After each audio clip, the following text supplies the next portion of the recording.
அண்மை செய்தியை பார்த்து வருகிறோம். பெங்களூரு கூட்ட நெரிசலில் 11 பேர் உயிரிழந்த விவகாரம் தொடர்பாக கர்நாடக உயர்நீதிமன்றத்தில் பொதுநல வழக்கு தாக்கல் செய்யப்பட்டிருக்கிறது. தற்போது பிற்பகலில் விசாரணை நடைபெறுவதாகவும் தகவல் வெளியாகியிருக்கிறது. அண்மை செய்தியாக பார்த்து வருகிறோம். கர்நாடக அரசின் விசாரணையை நம்ப முடியாது என்று கூறி கர்நாடக உயர்நீதிமன்றத்தில் பொதுநல வழக்கு தாக்கல் செய்யப்பட்டிருந்தது. பெங்களூருவில் ஆர்சிபி அணியின் வெற்றி கொண்டாட்டத்தின் போது ஏற்பட்ட கூட்ட நெரிசலில் 11 பேர் உயிரிழந்திருக்கிறார்கள். 50க்கும் மேற்பட்டோர் மருத்துவமனையில் ஆபத்தான நிலையில் அனுமதிக்கப்பட்டிருக்கிறார்கள். பெங்களூரு துயரம் குறித்து கர்நாடக உயர்நீதிமன்றம் தானாக முன்வந்து வழக்கை விசாரணைக்கு எடுத்துள்ள நிலையில் பொதுநல வழக்கு தாக்கல் செய்யப்பட்டிருக்கிறது. இது தொடர்பான கூடுதல் தகவல்களை தருகிறார் சிறப்பு செய்தியாளர் யோகேஸ்வரன். யோகேஸ்வரன், இப்ப பெங்களூர்ல நடந்த இந்த துயரம் தொடர்பாக பொதுநல வழக்கு தற்போது தாக்கல் செய்யப்பட்டிருக்கிறது. இந்த வழக்கு தொடர்பான கூடுதல் விவரங்கள் என்ன? பூர்ணிமா, 18 ஆண்டுகளுக்கு பிறகு நடப்பு IPL தொடர்ல பெங்களூரு ராயல் சேலஞ்சர்ஸ் அணி சாம்பியன் பட்டத்தை வென்ற நிலையில நேற்று மாலை பெங்களூருல இருக்கக்கூடிய சின்னசாமி ஸ்டேடியத்துல RCB அணிக்கான வெற்றி விழா கொண்டாட்டங்களை கர்நாடக அரசு ஏற்பாடு செய்திருந்தது. இந்த நிலையில நேற்று RCB அணியுடைய வெற்றி கொண்டாட்டத்துல பங்கேற்பதற்காக லட்சக்கணக்கான ரசிகர்கள் ஒரே நேரத்துல பெங்களூர்ல இருக்கக்கூடிய சின்னசாமி ஸ்டேடியத்தை சுற்றி திரண்டதன் காரணமாக ஏற்பட்ட கூட்ட நெரிசல்ல சிக்கி 11 பேர் உயிரிழந்தார்கள். 50க்கும் மேற்பட்டோர் சில காயங்களோடு மருத்துவமனைகள்ல சிகிச்சை பெற்று வருகிறார்கள்.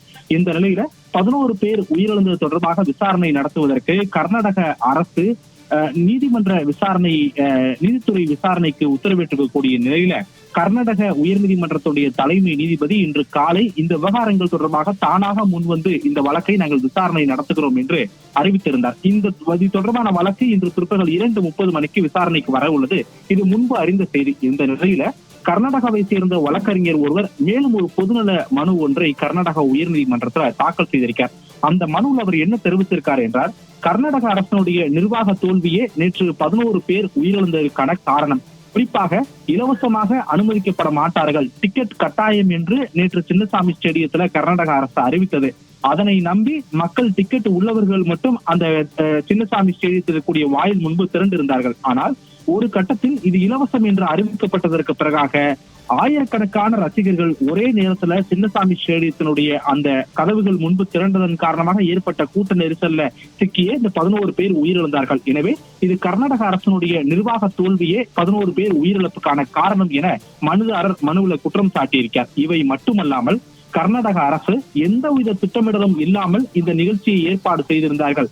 உரிய மருத்துவ சிகிச்சைகள் செய்யப்படவில்லை, போதிய பாதுகாப்புகள் வழங்கப்படவில்லை, ஏதேனும் அசம்பாவிதங்கள் நடந்தால் கூட அவசர வழியை கூட அவர்கள் ஏற்படுத்தி தரப்படவில்லை என்பதெல்லாம் மனிதர்கள் சுட்டிக்காட்டி, எனவே ஏற்கனவே கர்நாடக அரசு முடிவு செய்திருக்கக்கூடிய அந்த நீதித்துறை விசாரணை என்பதை நம்ப முடியாது. இது கர்நாடக அரசினுடைய நிர்வாக தோல்வியின் மீதான விசாரணை.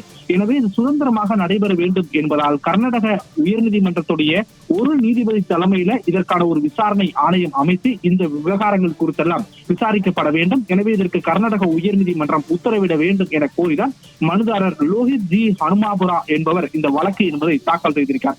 இன்று பிற்பகல் 2:30 மணிக்கு ஏற்கனவே கர்நாடக உயர்நீதிமன்றம் தானாக முன்வந்து பதிவு செய்திருக்கக்கூடிய வழக்கின் விசாரணை என்பது நடைபெற இருக்கக்கூடிய நிலையில இந்த பொதுநல வழக்கு என்பது சில மணி நேரங்களுக்கு முன்பாக தாக்கல் செய்யப்பட்டிருக்கக்கூடிய நிலையிலே இந்த வழக்குகள் குறித்தும் தலைமை நீதிபதியிடம் எடுத்துரைக்கப்படும் என்று மனுதாரர் தரப்பில் தெரிவிக்கப்பட்டிருப்பது குறிப்பிடத்தக்கது. புரியுமா?